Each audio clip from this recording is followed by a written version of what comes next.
Hello tout le monde, j'espère que vous allez bien. Bienvenue sur ma chaîne YouTube. On se retrouve aujourd'hui pour un nouvel épisode de Papote et Popote. Je suis place de la République et vous entendez peut-être, mais il y a un discours de manifestation, je pense. Et du coup, je m'apprête à rejoindre mon invité qui est un abonné Instagram. Allez, on y va. D'ailleurs, il y a un petit air de printemps aujourd'hui. Il fait super beau et assez chaud, c'est trop chouette.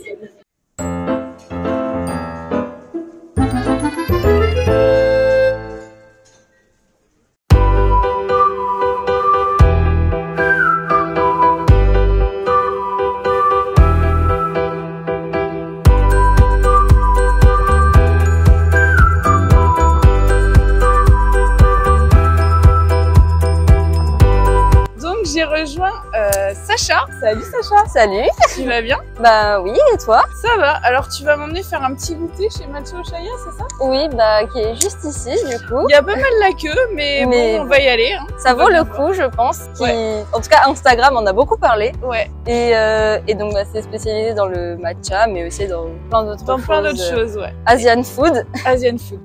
Est-ce que tu veux te présenter? Bah du coup, je m'appelle Sacha, enchantée. J'ai 20 ans. Je suis en L2 de LLCER japonais, donc c'est littérature, culture étrangère et régionale du Japon. Donc l'année prochaine, je pars au Japon. Mais sinon, à part ça, bah, j'aime le dessin, j'aime lire et j'aime bien cuisiner aussi. C'est cool. Oui.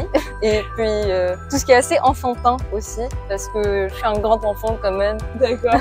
Et est-ce que tu veux nous dire un petit mot en japonais? Bah, konnichiwa minasan. Kyou wa ochaya e tabe ni ikimasu. Donc ça veut dire bonjour tout le monde. Aujourd'hui, on va manger à Matcha Oshaya. Super. Allez, on y va.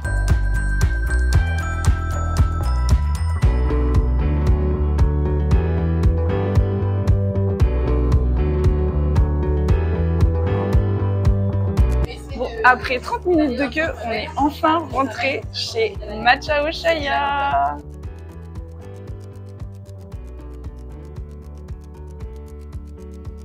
Alors Sacha, t'as choisi? Moi, je pense que je vais prendre un matcha latte avec du taro dedans, parce que j'ai jamais goûté le taro, mais j'aime bien le matcha. Puis je trouve la tête du truc, c'est joli, la spirale violette et verte comme ça, c'est pas mal. C'est très coloré. Ouais. Et le taro, t'aimes bien? J'ai goûté une fois et franchement ça va, j'aime bien. C'est pas trop sucré, mais c'est quand même doux comme fruit. C'est un fruit ou c'est une racine? Je sais pas trop. Bonne question. Je pense que c'est une racine. J'adore les glaces. Alors, est-ce que tu es de la team je mange des glaces toute l'année ou seulement l'été? Je peux manger des glaces en hiver, ça me gêne pas. J'aime pas les glaces à l'eau. J'aime beaucoup les sorbets, mais tout ce qui est genre glace à l'eau, bah j'ai justement l'impression de... Bah les sorbets c'est à l'eau, non? C'est vraiment de glace à l'eau type les glaces fusées qu'on avait. Freeze. Voilà. Ah oui, non. Ça, t'aimes bien quand il y a du vrai fruit? Oui, du vrai fruit et j'aime bien les crèmes glacées aussi. Que ce soit été ou hiver, pour moi, en fait, l'hiver, je trouve c'est plus pratique parce que la glace, elle fond pas pendant qu'on la mange. Mais TCA, il m'avait fait croire que j'aimais pas les glaces, alors qu'en fait, j'adore ça. Surtout les glaces type Magnum, tout ça. Franchement, pour moi, c'est le summum de la glace. Au cinéma, je prends une glace. Oh, c'est joli.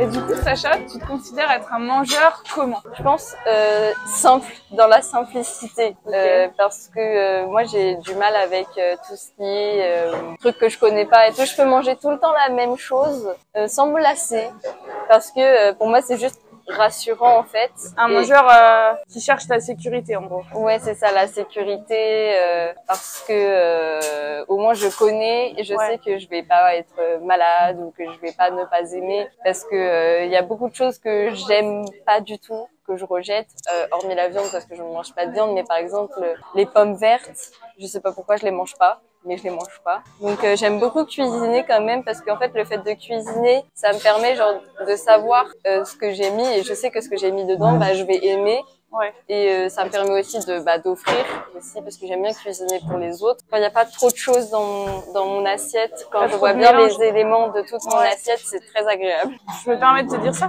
Je trouve ça assez enfantin en fait. Oui, très enfantin. Parce qu'en fait, tu vois, quand tu me dis ça, je retrouve le comportement que à ma fille de 4 ans par exemple, où dans l'assiette, elle veut pas forcément qu'on mélange les choses. Ouais. Et et elle veut voir vraiment distinctement, ça c'est les champignons, ça c'est les pâtes. Et genre, tu mélanges les champignons avec les pâtes, ça va créer un incident diplomatique. Oui, c'est ça, exactement. Si je veux mélanger certaines choses, je peux les mélanger de moi-même. Oui. Et si je vois que ensemble ça marche pas, je vais manger par exemple, en l'occurrence, d'abord les pâtes ou d'abord les champignons. Et si j'ai vu que ça marchait pas ensemble, au moins je sais que les pâtes seules j'aime bien, les champignons seuls j'aime bien. Ouais. Et t'as toujours été comme ça depuis que t'es tout petit ou c'est récent? Non, toujours. D'accord. Même mes parents, ils m'ont raconté que pour me faire manger quand j'étais enfant, c'était très compliqué, c'était très long. Après, j'ai eu la chance que, par exemple, mes grand-mères, elles aiment beaucoup cuisiner. Donc, c'est elles qui m'ont donné cette appréciation. Je crois que c'est le bingsu qui est en train de se faire. J'espère, je l'attends. Cuisiner aussi, ça m'a appris du coup à découvrir des aliments que j'aurais peut-être pas forcément mangé avant. Si c'est de cette manière-là que je mange, je me dis vaut mieux que je mange de la manière que j'aime plutôt que de rien manger du tout, par exemple. Ah bah c'est sûr. Ce qui a été le cas quand j'avais vraiment que j'étais très fort dans les TCA, tout ça. Alors elle est comment cette glace? Elle est très très bonne. Pour l'instant, j'ai mangé que le matcha, mais le matcha, il est très bien, il est pas amer. Et le sakura, ça va, franchement, c'est très parfumé. C'est bon alors, ça te plaît? Ça me plaît. Tu recommandes?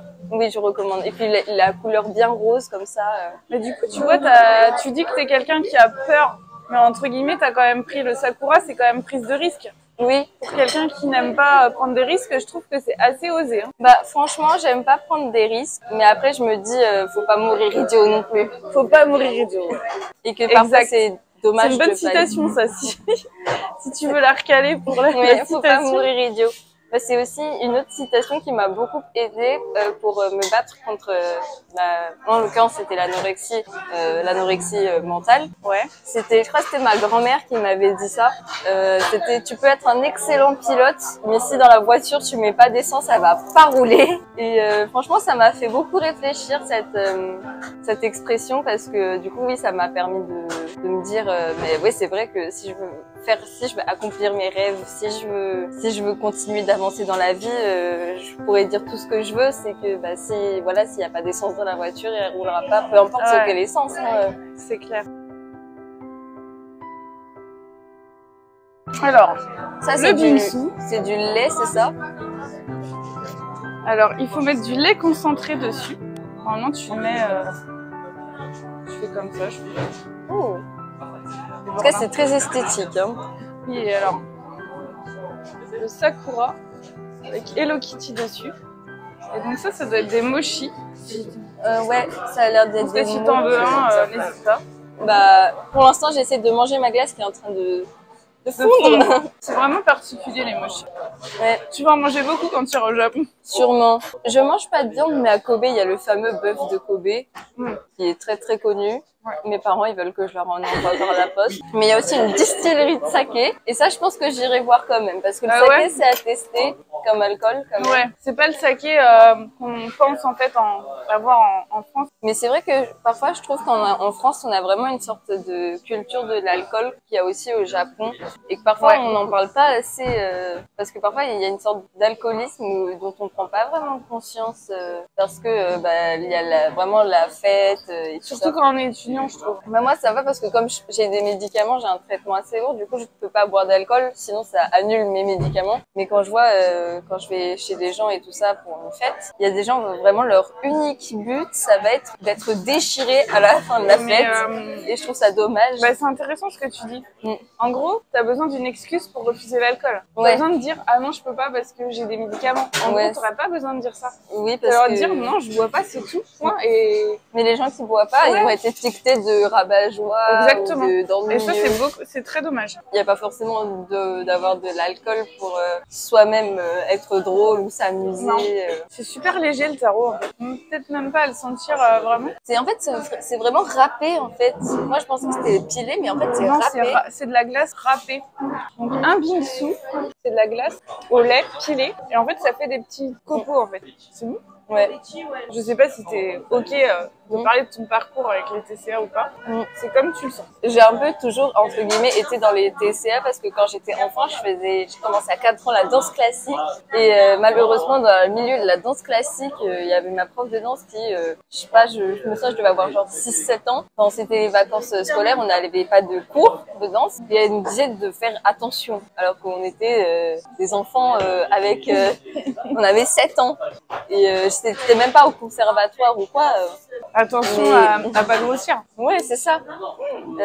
Mais ensuite... Et c'est ça qui t'a... Enfin, c'est pas ta famille, en fait. C'est pas ma famille, particulièrement. C'est la danse classique. C'est vraiment le début, c'est là, franchement. Et ensuite, j'ai continué la danse classique jusqu'à mon lycée. J'avais aussi couplé de danse moderne avec la même prof. Puis ensuite, quand je suis arrivée au lycée, j'avais beaucoup de travail, donc j'avais plus le temps. Et puis c'est surtout la danse, ça me saoulait. Et ensuite, c'est vraiment quand il y a eu le confinement avec tout le stress de mon bac, parce que moi, mon bac, je l'ai passé pendant tout le Covid. Il y avait mon bac de français et mon bac terminal. Et puis là, j'ai vraiment sombré complètement. J'avais une psychiatre qui me donnait un traitement pas du tout approprié aux problèmes que j'avais. Ça me faisait faire de la narcolepsie, des nausées, des vomissements. Puis ensuite, j'ai changé de psy quand je suis arrivée à la fac, parce que la psy d'avant, je l'avais pas choisie. Là, j'ai choisi ma psy, qui est franchement cœur sur elle, je l'aime trop.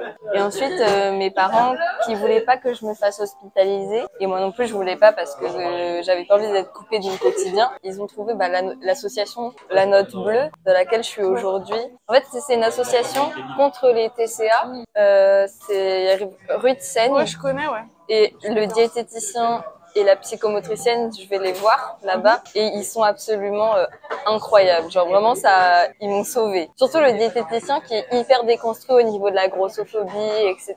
Ça va vraiment aider énormément à me dire que sortir de ces systèmes de TCA, de tout ce qui est comptage de calories, tout ça, machin. Et ça, t'avais commencé à compter tes calories?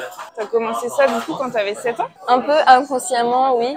En fait, c'était une sorte de TCA, mais j'étais pas non plus vraiment... T'étais pas dans l'anorexie? Dans l'anorexie totalement, mais c'était déjà une alimentation troublée où, en même temps, faire attention à ce qu'on mange, etc. Et je me pose la question, comme c'était très jeune, ça a pas entravé ta croissance ou Bah si, parce que à 7 ans, du coup, en fait, je grandissais pas. À 7 ans, je faisais 19 kilos. C'était peut-être pas normal pour un enfant quand même. C'est quasiment le poids de ma fille de 4 ans. Oui, comme en plus je faisais de l'asthme infantile, j'avais la ventoline ça ralentit la croissance. Ah ouais. Puis ensuite, quand j'ai été en 5e, j'ai fait des malaises. J'allais à l'hôpital à chaque fois. Et à un moment, j'étais chez ma grand-mère, j'avais fait un malaise en tenant des couteaux de cuisine. Donc à chaque fois, c'était très compliqué.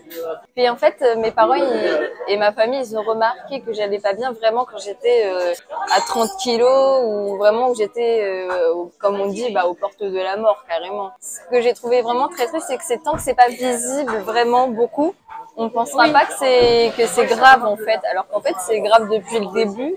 Jusqu'à la fin. Depuis que t'as commencé la danse classique, en fait. Depuis tes 4 ans, en fait. Oui, en plus, je sais même pas pourquoi j'ai commencé la danse classique, parce que je voulais pas.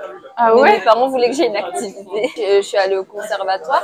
Je voulais choisir entre mon lycée et la danse. J'ai choisi mon lycée. Et c'est surtout que moi, ce que je voulais faire, c'était du dessin. Et le dessin, ça m'a aussi beaucoup aidé parce que je recherche beaucoup dans des livres d'anatomie, de morphologie, des morphologies, différentes, atypiques, dans le sens ou celles qu'on voit quasiment jamais sur les réseaux sociaux. Donc des corps gros, des corps maigres, des corps noirs, des corps blancs, des corps handicapés. Oui, voilà, des corps qui existent dans la vraie vie, avec des corps cicatrices. Voilà, c'est ça. Et ça aussi, ça m'a beaucoup aidé à prendre conscience qu'il y a des morphologies. Et les morphologies, elles sont comme ça et il n'y a pas à les changer parce qu'elles sont belles comme ça en fait. Mais après aussi un truc que je trouve hyper intéressant quand je regarde ton compte, c'est quand tu parles de l'alimentation ta deuxième fille, elle est peut-être encore un petit peu petite pour s'exprimer, mais Alice, la première, c'est ça. Alice. Je trouve que c'est hyper intéressant quand elle passe d'un brocoli à du chocolat puis elle retourne sur le brocoli et que vraiment juste elle mange quand elle a envie de manger. Ouais, il n'y a pas de règle en fait. Même des fois, on lui fait des petites blagues quand on est à table. Des fois, elle dit, ah, ça me plaît pas ce plat et tout. Je dis, ah bon, bah, qu'est-ce que tu veux qu'on fasse pour que ça soit mieux? Et par exemple, c'est des légumes. On lui dit, bah, qu'est-ce qu'on pourrait mettre dedans? Du sucre? Des fois, elle nous regarde comme ça, elle dit, mais qu'est-ce qu'il raconte? Je trouve qu'elle commence à avoir assimiler quelques règles implicites. Ouais. En disant, bah non, on met pas du sucre dans les légumes. En soi, ça se fait en plus. Oui, ça se fait. En Asie, oui, ça se fait, pourquoi pas. Parce qu'il y a des sauces sucrées-salées. Mais... Moi, franchement, un truc où il y a du sucre dans les légumes, c'est les carottes râpées à la marocaine avec le jus d'orange, là. Ah, c'est bon. Comment c'est trop bon. Mais comment ça s'est mis dans ton esprit Enfin, comment t'as fait à 4 ans? T'avais déjà des notions qu'il y avait des bons et des mauvais aliments? Bah, moi, quand j'ai été à l'école, au moment où, en France, on a commencé à faire l'espèce de campagne contre l'obésité. Ouais. Et que du coup, même à l'école, il y avait des gens qui venaient nous expliquer la pyramide alimentaire, qui nous demandaient de noter nos repas dans des petites cases, tout ça, machin.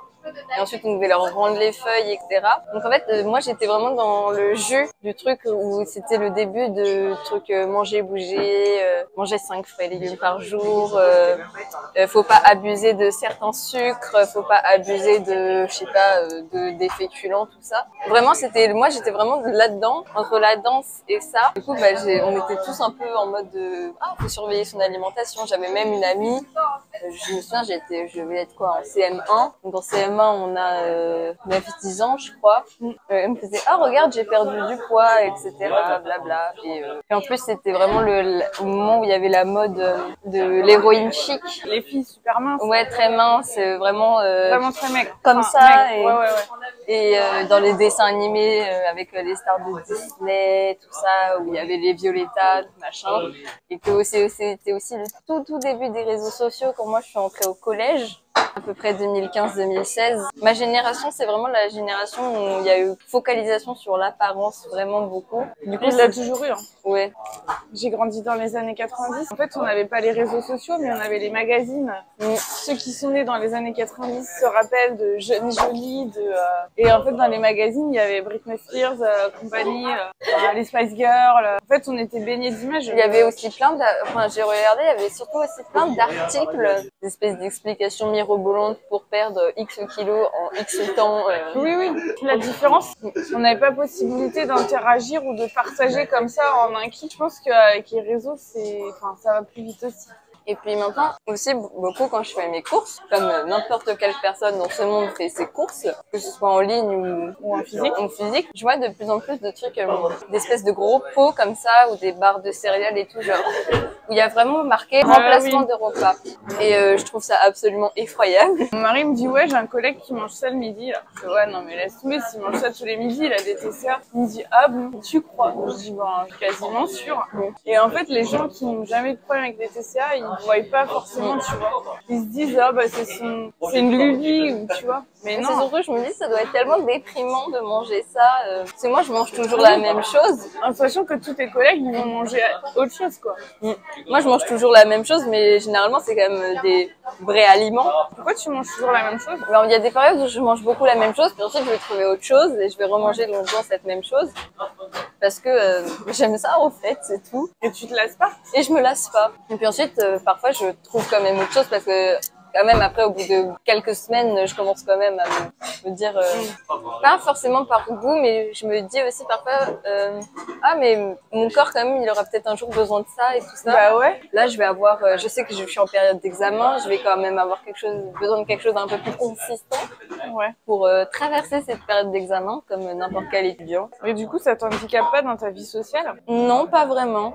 Avant j'allais au Crous, le resto universitaire. Sauf que j'ai fait 1 ou 2 intoxications alimentaires. Et quand je parle d'intoxication alimentaire, c'est vraiment j'ai intoxication alimentaire en mode je suis sortie du Crous et j'étais pas bien alors que j'avais mangé. Mais il y avait d'autres personnes qui avaient. Ouais, t'avais pas une balle. Ouais, mais moi j'ai un système digestif très très fragile. Il suffit qu'il y ait un truc qui soit pas très bien cuit. D'ailleurs, pourquoi, enfin si je peux me permettre, Qu'est-ce qui te motive à être végétarien? Pour moi, c'est surtout l'environnement et la protection animale. J'aime tellement les animaux que pour moi, ça me rend trop triste en fait de manger un animal. Et t'es végétarien depuis quand? Là, ça va faire 3 ans. Je vais pas dire à tout le monde d'arrêter de manger de la viande parce que, oh là là, c'est pas bien, machin. Parce que chacun fait comme il veut et chacun fait comme il peut aussi. Oui, c'est sûr. Que parfois, la viande, pour beaucoup de gens, c'est un plaisir, en fait. Donc, je vais pas faire partie de ces gens qui vont incendier quelqu'un qui mange un poulet devant moi. Les œufs, j'en mange. Et fromage?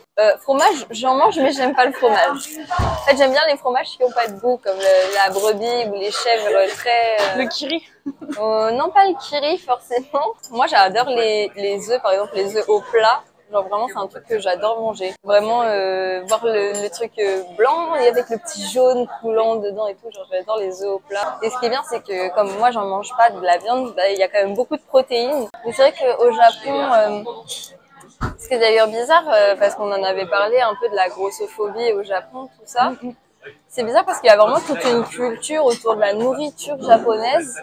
Déjà, là-bas, ici, il y a l'IMC, qui un indicateur, machin. Controversé, ouais. Mais là-bas, en fait, l'IMC, qui sera considéré en surpoids là-bas, il est plus bas que ici. Ah ouais? Pour justement avoir cette espèce de contrôle.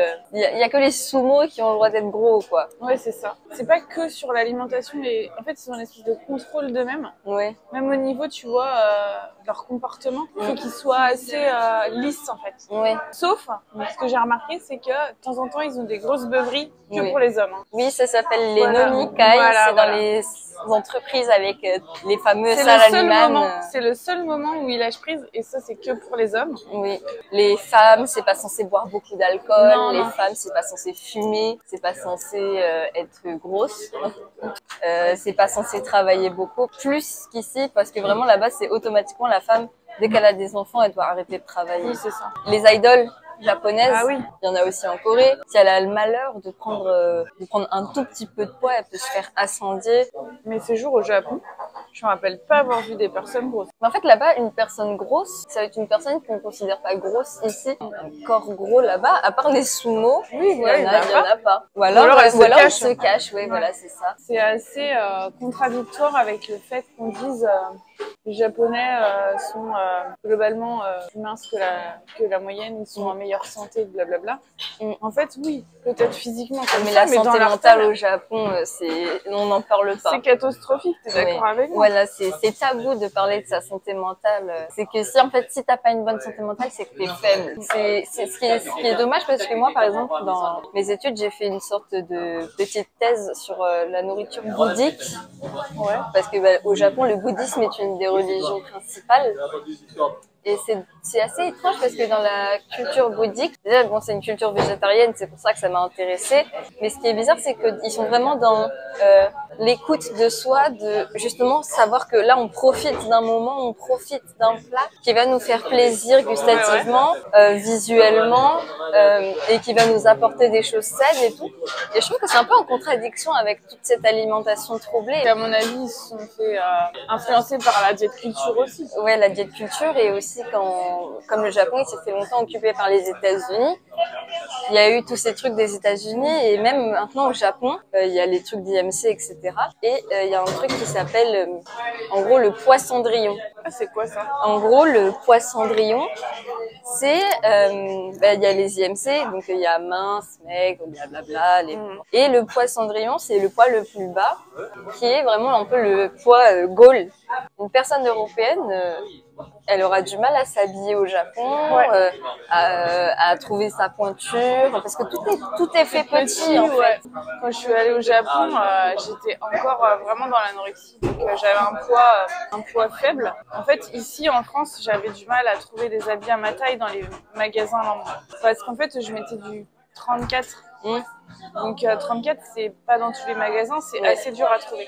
Et au Japon, j'ai trouvé facilement, et c'était du 36 là-bas. Même en France, une certaine taille, par exemple un 36 dans un magasin, ne fera pas la même taille qu'un 36 dans un autre magasin. Oui. Moi, j'ai une amie qui était justement allée chez son médecin de manière totalement lambda pour un certificat médical pour pratiquer X sport. Ouais. Et quand on en est ressorti, il avait fait des remarques sur son poids, machin, donc elle est tombée dans la boulimie et elle me disait mais c'est horrible, je fais du 40, machin, hein, parce qu'elle était dans une boutique s'acheter X vêtements.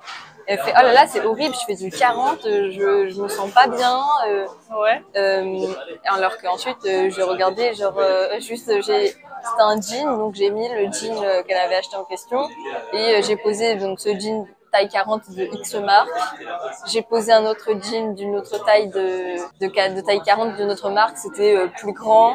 Enfin du coup en fait c'est vraiment tout. Tailles, ça veut rien dire. Oui, toutes ces tailles en fait c'est juste au final j'ai l'impression que c'est juste pour faire complexer les gens. Exact. Et je me demande pourquoi il n'y a pas juste de telle taille ça fait telle taille et ensuite les gens ils arrêteront de se poser des questions parce que c'est pas notre corps qui doit s'adapter aux habits en fait. Non, c'est l'inverse.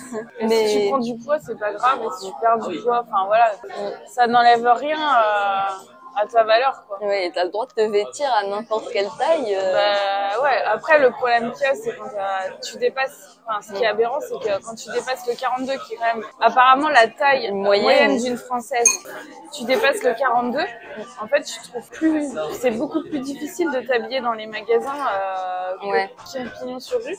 T'es obligé d'aller sur internet et tout ça. En fait, quand on dépasse une certaine taille, c'est soit on paye très cher, soit on paye pas cher, mais c'est totalement cheap et c'est un habit qui va pas nous durer, parce que ce sera pas de bonne qualité. Et ma grand-mère, moi, elle a une très très grosse poitrine. Et elle a dû faire une réduction mammaire, etc. Et elle devait aller en Allemagne pour s'acheter juste des soutiens-gorge à sa taille. Ta grand-mère, elle avait pas internet? Non. Tu peux trouver maintenant, mais bon, c'est compliqué. Ouais, elle fait du bonnet H. Donc, c'était dur à trouver et c'était cher. Il y aura une personne grosse qui sera plus vers la poitrine, plus vers les hanches, etc. Et même des habits faits pour les personnes grosses, qui sont à leur taille, ils sont en petite quantité en plus. Ouais. Et ensuite, ça se tourne vers la fast fashion. Et là, il y a encore plein de trucs questionnables. Bah, c'est sûr. Et que les personnes grosses, elles ont le droit d'avoir des habits de qualité et accessibles. Il y a eu pas longtemps la journée nationale contre l'obésité et où en gros ça parlait de l'obésité infantile sur un reportage que j'ai vu, je sais plus sur quelle chaîne. Regardez régulièrement l'IMC de votre enfant, etc. Mais il faut pas lui faire des régimes, machin et tout. C'est le nouveau discours à la fin. Mettez la pression à votre enfant qui en fait il a juste besoin d'être un enfant et de grandir sainement sans avoir de problème ou d'obsession sur son poids. Un des points positifs là où je vais, l'association La Note Bleue, c'est qu'il y a des réunions pour les proches des personnes qui souffrent de TCA où eux ils peuvent s'exprimer et aussi on leur apprend des choses par rapport aux différents TCA qui peuvent être l'anorexie, la boulimie, l'hyperphagie, l'orthorexie, enfin tous les TCA. Et que donc c'est le moment aussi pour les proches de savoir comment approcher une personne qui souffre de TCA et eux apprendre des choses. Et mes parents ils ont dit mais ils ont appris énormément de choses et que je trouve que c'est une bonne chose aussi de... Il y a l'association Infine aussi qui propose ça à Paris. Ah ouais? C'est des groupes de parole pour les proches. Je me dis, si mes filles avaient ça, franchement, moi je préfère avoir un TCA que voir mes filles avoir ça. Moi, parce que j'étais très profond dans mes TCA, j'étais dans le déni. Et du coup, ça crée aussi des disputes, mais énormes avec mes parents. Donc, c'était vraiment, ça blessait tout le monde, quoi. Et Sacha, pour ceux qui ne te connaissent pas, tu en penses quoi de ces questions de genre? Et toi, tu te définis personnellement comment au niveau du genre? Moi, mes pronoms, c'est il, lui. Donc, c'est du masculin. Ensuite, homme, femme, tout ça, c'est fluide, on va dire. Mais pour moi, le genre, c'est vraiment, c'est mon identité. Moi, je m'appelle Sacha, etc. Ça a été compliqué avec mes parents, avec mes amis beaucoup moins parce que je suis dans une génération justement où ça s'ouvre par rapport à tout ça, où on essaie de faire en sorte que tout le monde puisse vivre le plus confortablement dans son identité. Et quand j'étais profondément dans l'anorexie et tout, c'était aussi parce que comme je me définis plus dans le masculin, quand on est très très maigre, justement en fait il y a un peu tout qui se lisse et le corps il devient c'est moins profond, moins féminin dans le sens où il y a moins de poitrine, moins de hanches, moins de tout ça. Et encore moi je sais que j'ai pas beaucoup de poitrine, etc. Mais ça a joué aussi. Mais finalement, je m'épanouis plus dans mon genre en sortant des TCA parce que déjà, c'est juste que la capacité de mon corps, quand j'ai repris du poids, franchement, je me suis dit mais waouh, j'arrive à courir, j'arrive à sauter, j'arrive à monter des escaliers, je suis moins fatiguée et du coup, je peux faire plus de choses dans lesquelles je m'épanouis dans mon genre, etc. Je vois mon corps plus maintenant comme une sorte de véhicule qui me permet de m'épanouir plutôt que juste mon genre se limite à mon corps. Ouais. C'est vachement bien parce que c'est là où je vois vraiment l'intersection de lutter contre la diète culture, contre le développement des troubles alimentaires, le féminisme, tout ce qui est LGBT, l'antiracisme et tout. Et c'est vraiment en fait en guérissant de tout ça. Le dénominateur commun à tout ça derrière, c'est la discrimination. Ouais. En fait, c'est ça qui t'anime. Oui, c'est lutter contre les discriminations au sens large. Ouais. Et en fait, ça va totalement avec ton idée de végétarisme. Oui. Parce qu'en fait, c'est pareil, c'est des discriminations envers les animaux. Oui. Parfois, je me demande, il y a vraiment des gens qui ils peuvent se permettre de donner leur avis pour tout, partout et n'importe comment. Oui. Alors que parfois, en fait, nous, on n'a juste pas envie d'écouter leur avis parce qu'on s'en fiche. On n'a pas besoin de leur avis. Oui, c'est ça. Et que parfois, en plus, leur avis, il est complètement... C'est souvent genre l'espèce de phrase je suis pas Tintin, mais... Oui. Et donc, ensuite, tout ce qui va être derrière, ça va être totalement le Tintin qui était je. Oui, mais moi... Je suis pas grossophobe, mais... Oui. Je suis pas raciste, mais... Il y a le body positivisme, mais moi, je suis plus vraiment pour le body neutralité. Voilà, c'est ça.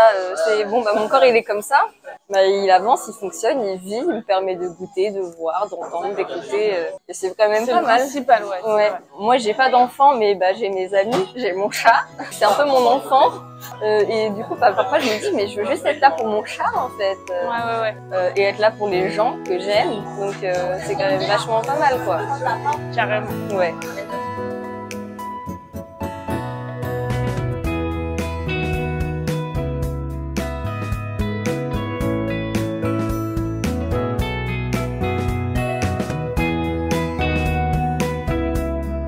C'était super cool ce petit resto, merci pour ce goûter. Oui, c'était très bon, très apprécié. Ouais, la glace et même la boisson, c'est très bon. Très bon, je vous conseille. Moi, j'ai trouvé que le cerisier, c'était vraiment étonnant. Ça a vraiment le goût de fleur, donc faut aimer. Je pense que c'est pas mon truc préféré. Mais ça se tente, il faut toujours tenter des choses qu'on connaît pas. Par contre, le bingsu taro, j'ai adoré. Les présentations aussi, c'est vraiment très très très joli. Ouais, et le cadre est super sympa. Le petit cream cheese là sur les boissons, ça c'est le top du top. D'accord. Ouais, franchement, ça sublime la boisson. Ouais, ça sublime la boisson. Il faut pas prendre la chantilly, il faut vraiment prendre ça, c'est vraiment top. Ouais. Donc, merci à toi, Sacha. Merci beaucoup, c'était un plaisir. J'espère que la vidéo vous a intéressé. Merci de l'avoir regardée jusqu'à la fin. N'hésitez pas du coup à la liker, la partager, la commenter, à vous abonner. Et si vous aussi vous souhaitez faire partie de mes invités et venir partager votre vision de l'alimentation, vous pouvez m'envoyer un message sur Instagram. Ça me ferait super plaisir de vous avoir avec moi. C'est très agréable comme compagnie. Merci. Et je vous dis à la prochaine vidéo. Ciao!